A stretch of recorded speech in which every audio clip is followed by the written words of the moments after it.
Hello everyone, welcome to this lecture on engineering physics. In this lecture we are going to discuss about the new unit material science and semiconductor physics, and in that unit we will discuss the first topic of covalent bonding and metallic bonding.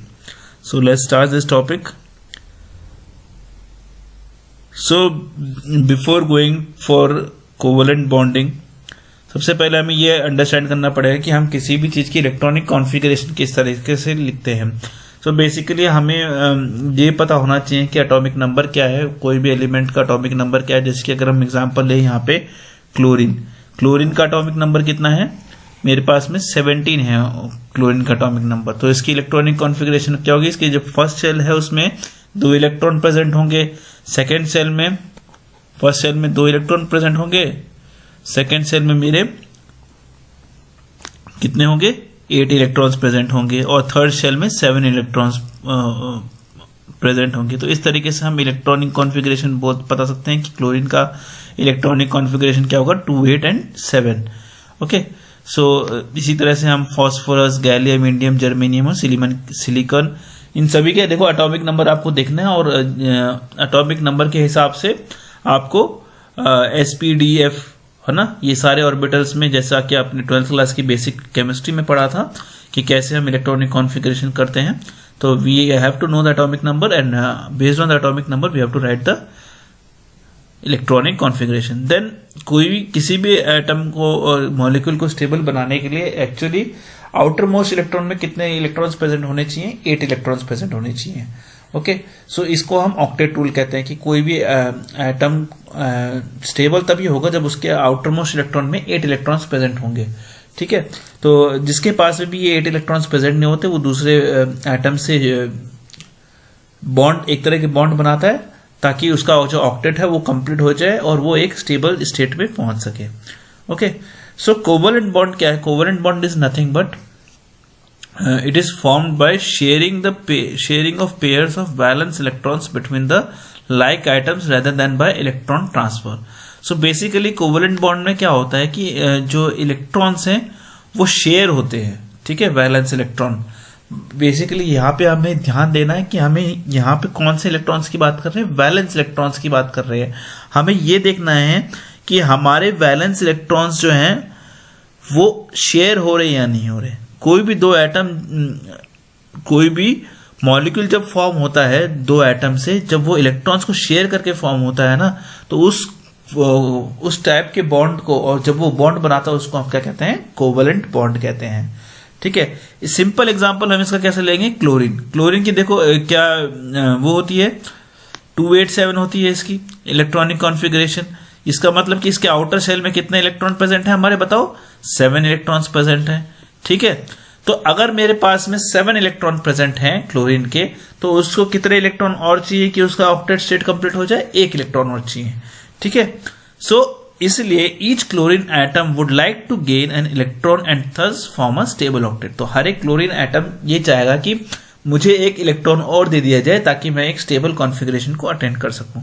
Okay, अब ये कैसे done किया जा सकता है, using covalent bonding is you can use another chlorine atom, और उन दोनों के जो एटम है, वैलेंस इलेक्ट्रॉन है, वो अगर एक दूसरे को शेयरिंग कर ले तो हमारे पास में कितने हो जाएंगे, 8 इलेक्ट्रॉन हो जाएंगे, और वो इस तरीके से एक स्टेबल डायटोमिक मॉलिक्यूल बन जाएगा. So this can be done by sharing 2 electrons between the pair of chlorine atom, thereby producing stable diatomic molecule. ठीक है, इसका मतलब कि हर एक एटम जो है वो कितना कंट्रीब्यूट कर रहा है, 1 electron for sharing process. Okay, इसी तरह से अगर आप एक और केस कंसिडर करें, सिंपल केस हाइड्रोजन का, तो हाइड्रोजन में भी हमें कोवलेंट बॉन्डिंग मिलती है, लेकिन यहाँ पे कितने हाइड्रोजन जो स्टेबल स्टेट बनाने के लिए सिर्फ 2 इलेक्ट्रॉन की जरूरत पड़ती है, क्योंकि इसमें सिर्फ 1s ऑर्बिटल होता है. ठीक है, so the hydrogen molecule H2, okay, hydrogen molecule हमारा H2 है. जब 2 आइसोलेटेड हाइड्रोजन एटम होते हैं, ठीक है, दोनों किस स्टेट में होते हैं, ग्राउंड स्टेट 1s ऑर्बिटल में होते हैं. ठीक है, अब ये आपस में अप्रोच करते हैं और एक 1s को क्लाउड, इनका जो दोनों का 1s क्लाउड है वो आपस में क्या होने लग जाता है, ओवरलैप होने लग जाता है.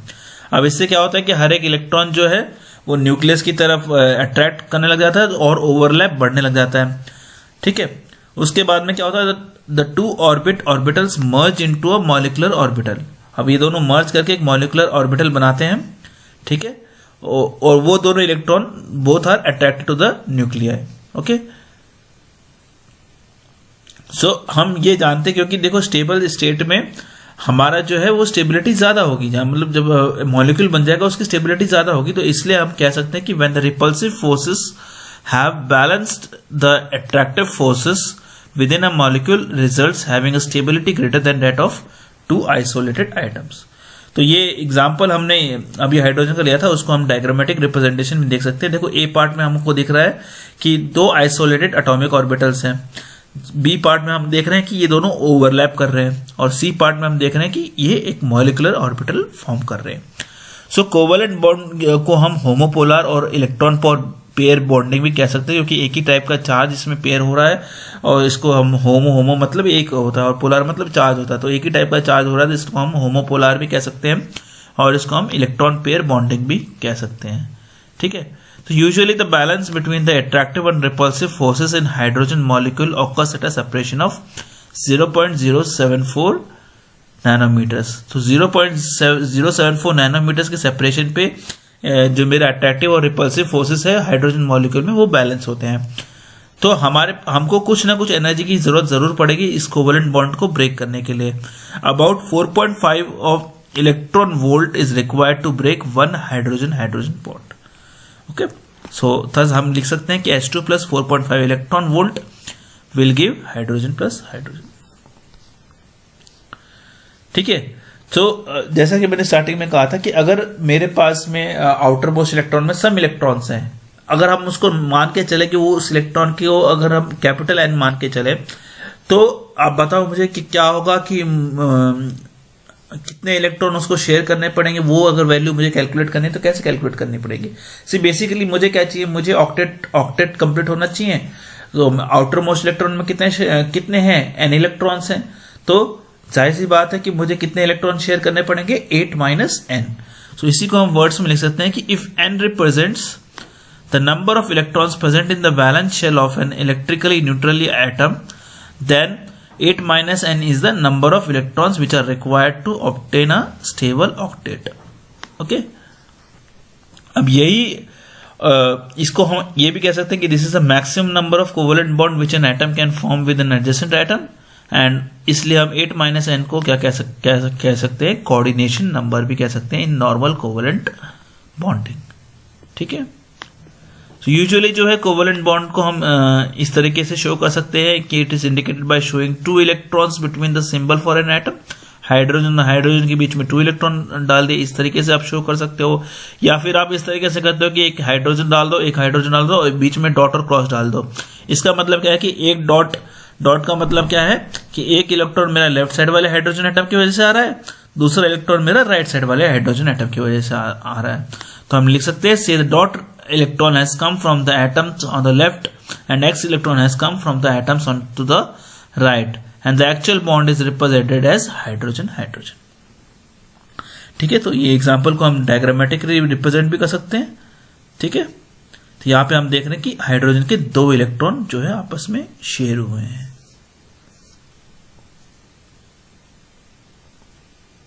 राइट, नेक्स्ट हम क्लोरीन का एग्जांपल लेंगे। अगेन हमने बात की थी कि क्लोरीन में कितने एटम्स होने चाहिए। देखो 1 2 3 4 5 6 7 7 इलेक्ट्रॉन्स आर देयर। तो यहाँ पे मुझे कितने इलेक्ट्रॉन शेयर होंगे, 8 माइनस 7 दैट इज 1 इलेक्ट्रॉन। ठीक है, तो 7 इलेक्ट्रॉन यहाँ पे हैं, तो यहाँ पे देखो दोनों पेयर हो गए आपस में। ठीक है, तो इसको हम इस तरीके से भी लिख सकते हैं, या फिर हम इसमें एक डॉट और एक क्रॉस लगा के लिख सकते हैं, या फिर हम इस तरह से बॉन्ड लिख सकते हैं, या फिर Cl2 लिख सकते हैं। तो इसको हम डायग्रामेटिकली रिप्रेजेंट कर सकते हैं कि इस तरीके से शेयरिंग हो रही है। आगे नेक्स्ट की बात करें हम नाइट्रोजन। आगे नाइट्रोजन की वैलेंसी कितनी है, यहां पे 3 पेयर शेयर होंगे बेसिकली। ठीक है ना, 1 ओके। और इसी तरह से मीथेन का भी हम देख सकते हैं कि कार्बन को 4 हाइड्रोजन की जरूरत होती है, तो हाइड्रोजन 4 हाइड्रोजन से वो एक एक ले लेगा। ठीक है, और इसी तरह से हम ऑक्सीजन का भी कर सकते हैं, राइट। सो अब एक बात बताओ मुझे, अगर ऑलरेडी किसी ने ऑक्टेट प्राप्त कर लिया है, अब उसके बाद में अगर आप इलेक्ट्रॉन को दोगे तो क्या वो एक्सेप्ट करेगा उसको? नहीं, वो उसको एक्सेप्ट नहीं करेगा, तो क्योंकि ऑलरेडी अपने स्टेबल स्टेट में पहुंच चुका है। तो इसलिए हम कह सकते हैं कि कोवेलेंट बॉन्ड में सैचुरेशन फॉलो होता है। तो जैसे कि हम एग्जांपल लेंगे, hydrogen atoms can be stable only with 2 items. If the third hydrogen atom is brought near the hydrogen molecule, it is repelled. This means that the covalent bond exhibits saturation. Okay. Then you can also say that covalent bond has directional nature. ठीक है। So basically से हमने starting में देखा था कि कैसे hydrogen bond आपस में अट्रैक्ट होते हैं और मॉलिक्यूलर ऑर्बिटल फॉर्म करते हैं। सो उसी को हम लिखेंगे यहाँ पे, the covalent bond is formed as a result of pairing of 2 electrons in the atomic orbitals of the 2 atoms and the bond is then should lie along the direction of overlapping atomic orbitals. Hence the covalent bond will have strong directional preferences unlike the ionic bond. See, basically यहाँ पे degrees में भी देख सकते हैं कि किस तरह से मेरा जो कोवेलेंट बॉन्ड है वो डायरेक्शनल होता है। अब आइए देखते हैं कि इसकी प्रॉपर्टीज क्या क्या होती हैं। So basically covalent bond mostly gases और लिक्विड्स होते हैं, वो हार्ड होते हैं, ब्रिटल होते हैं, ठीक है, इनकेपेबल ऑफ एप्रिशियल बेंड नहीं होते हैं जल्दी से। Okay, since the bond have well defined directions in the space, it attempts to alter them are strongly resisted by the crystal. फिर मेल्टिंग पॉइंट और बॉइलिंग पॉइंट है वो भी यूजुअली लो होते हैं अगर हम इनको आयनिक क्रिस्टल से कंपेयर करें तो, क्योंकि कोवेलेंट बॉन्ड में स्ट्रांग फोर्सेस नहीं होती हैं, जो अट्रैक्शन की फोर्सेस रहती हैं वो वंडरवॉल्स और डाइपोल वाली फोर्सेस रहती हैं जो कि बहुत ही वीक होती हैं।